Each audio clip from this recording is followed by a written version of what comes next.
Our guest today is Lucas Lentsch, the CEO of Midwest Dairy, the promotion and research organization serving 7,000 family farms in a 10-state region from Minnesota to Arkansas. He recently began a regular podcast, a recorded conversation that can be downloaded off the internet. We'll talk about that in a moment, but we wanted to get his take on the state of dairy this fall. Lucas, welcome to This Week in Dairy. Tell us a little bit about yourself and your organization. Sure. Well, Joel, first off, thank you for the invitation to join you today. A little bit about myself. I'm a fourth generation farm kid from northeastern South Dakota. Grew up on a family dairy farm in the 80s and 90s. First generation dairy farm, in fact.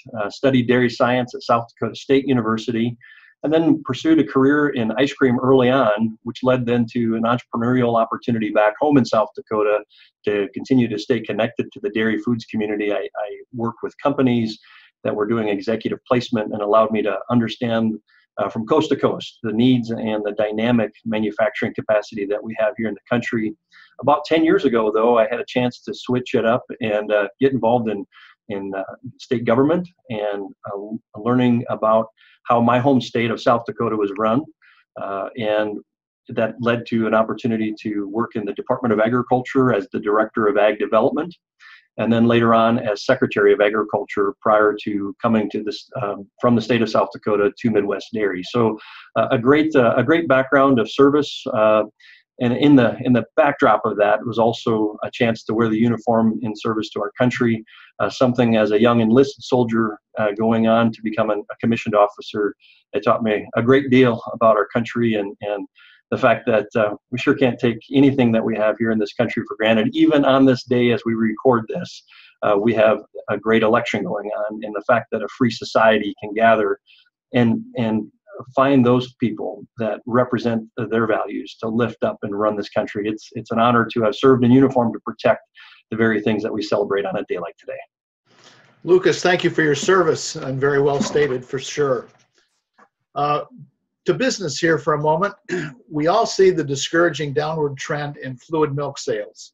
How do you and your team assess this situation in the Midwest? Sure.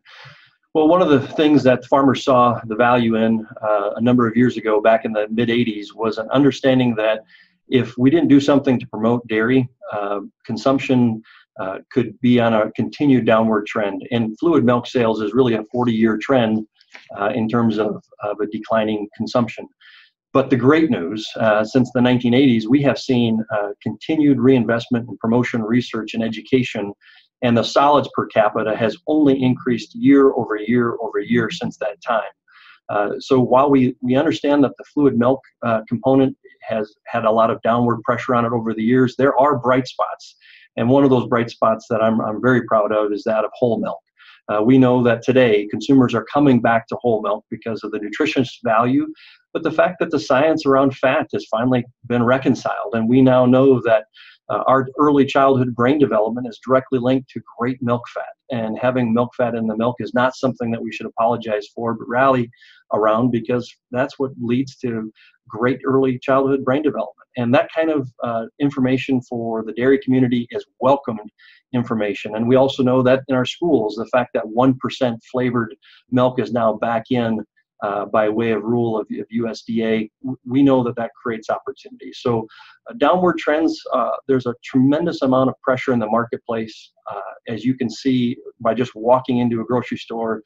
Compared to any year prior, there are more SKUs, more variety, more messages happening in front of consumers, and that leads to not only opportunity for imitation products, but I would also think that's an opportunity for innovation in the dairy case. So that's something that we look forward to moving forward.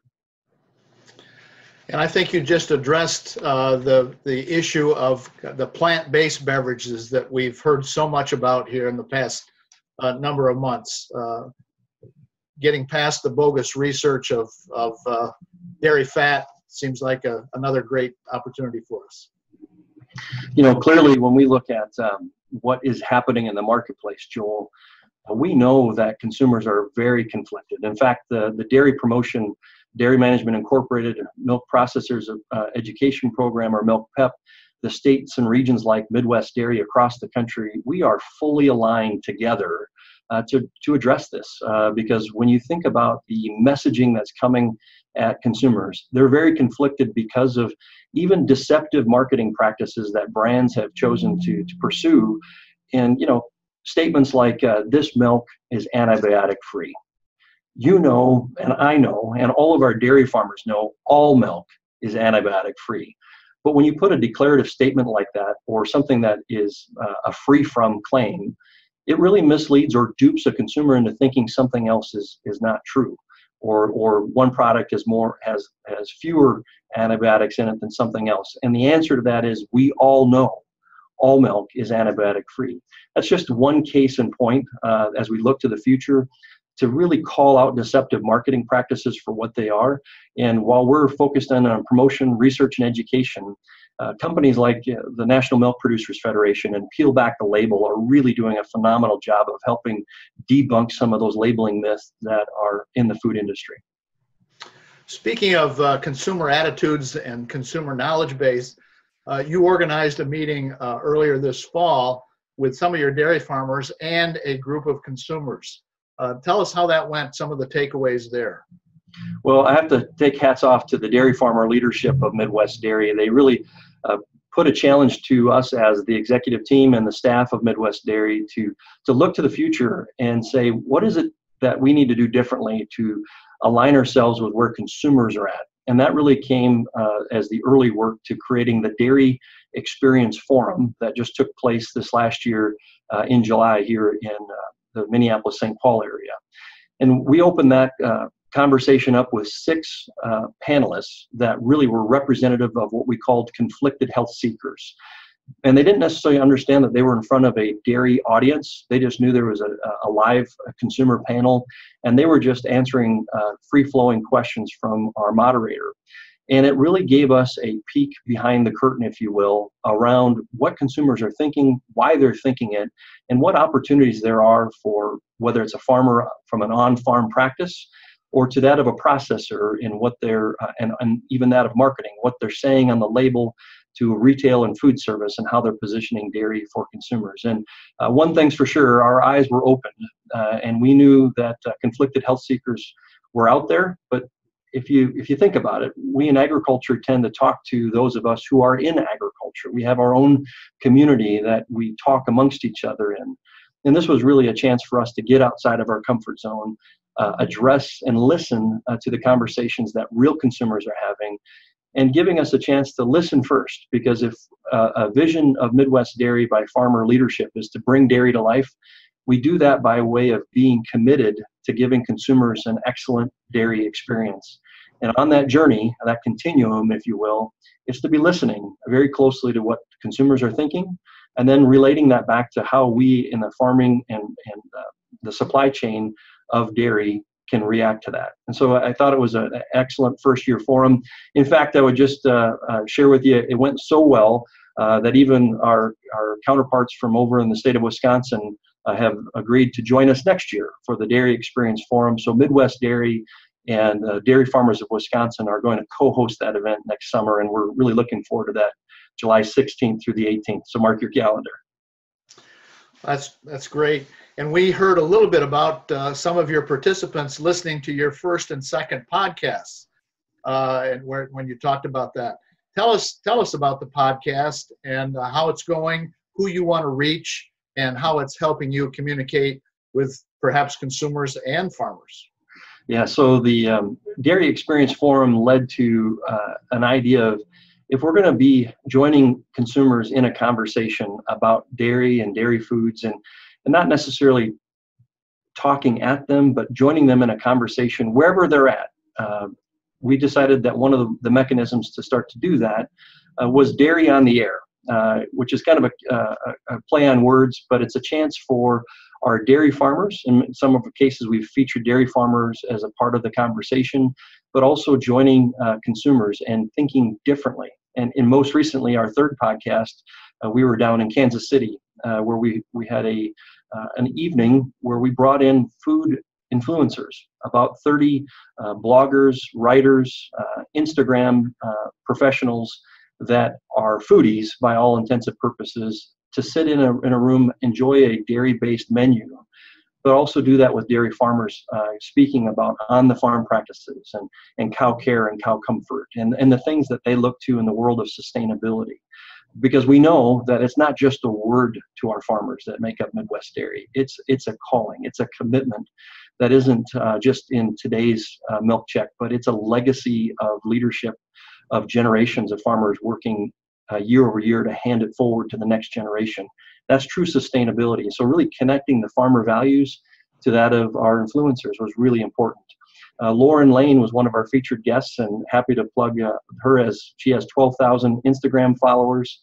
And she really shared personally that it was a journey of discovery, someone who has had a long passion for food.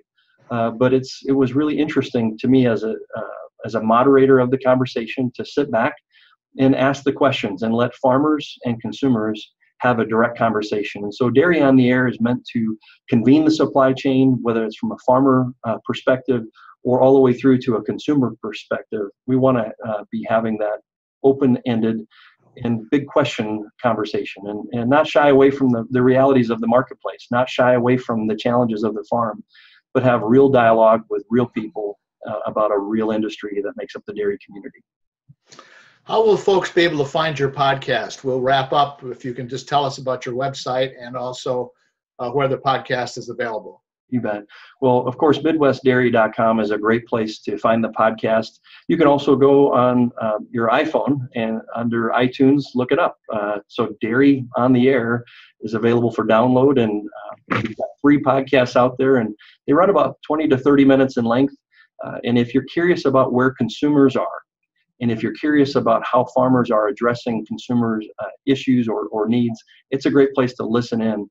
And we're, like you, Joel, really reinventing ourselves using the technology and tools of today to embrace not only our farmer community, but also our consumer community, because we need them to have a future in the dairy world. And that's one where we have to be mindful of what's on their mind and listening first and foremost to what they're thinking, because consumers may have a lot of the wrong information. In the words of Charlie Arnott, we know that when consumers have a lot of the wrong information, they're never wrong about how they feel. And so understanding how they feel, why they feel it, and really begin that dialogue of discovery so that we can react appropriately from the dairy farmer community to listen and to lead by way of providing high quality information that resonates with consumers. Well, thank you very much, Lucas. This has been Lucas Lentsch of Midwest Dairy, speaking with us about some of the exciting dairy promotional activities in his region. Lucas, thank you. This is Joel Hastings for Dairy Business News. Thank you, Joel.